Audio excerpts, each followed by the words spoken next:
Hi, my name's Mark, one of the pastors at Trillium. There's a famous healing in the Gospel of John. A man lame for 38 years is healed at the pool of Bethesda. And Jesus explains a little bit later why he healed this man. He says this, "Very truly I tell you, the Son can do nothing on his own, but only what he sees the Father doing. For whatever the Father does, the Son does likewise." There it is in a nutshell. Jesus is at the pool of Bethesda because he's already recognized that God is there before him. He's beside that man, blessing this man with his presence because he recognizes God's there in the moment.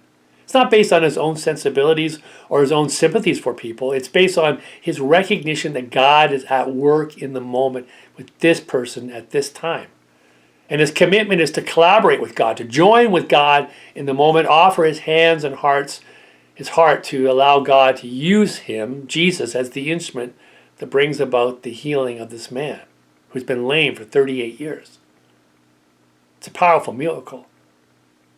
It's a simple working out of thy will be done. The implication in the Lord's Prayer, thy will be done, it means thy will be done through me. Your will be done through me, God.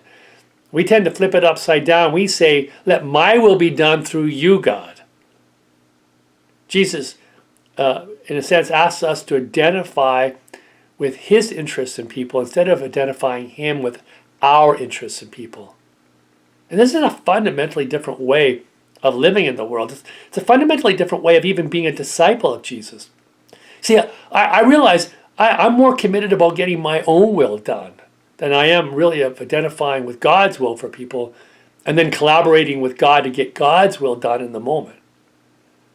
I'm too focused in my prayer life, for instance, and trying to give God direction rather than using it as a time of discernment to understand and recognize what God is up to in the moment.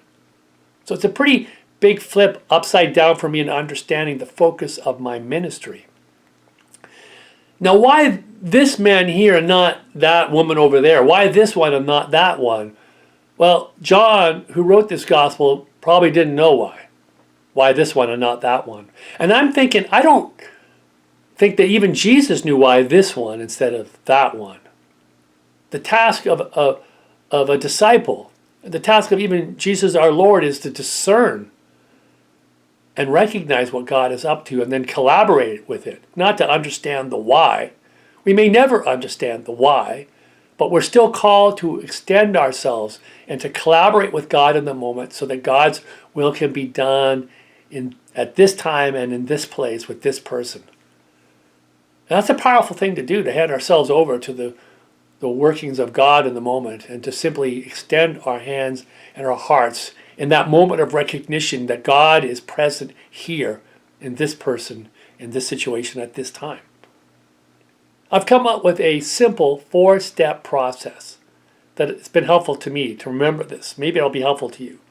It goes like this. Number one, point one, identify yourself with Jesus' interests in other people. Step 2, begin to look to see what God is up to in life.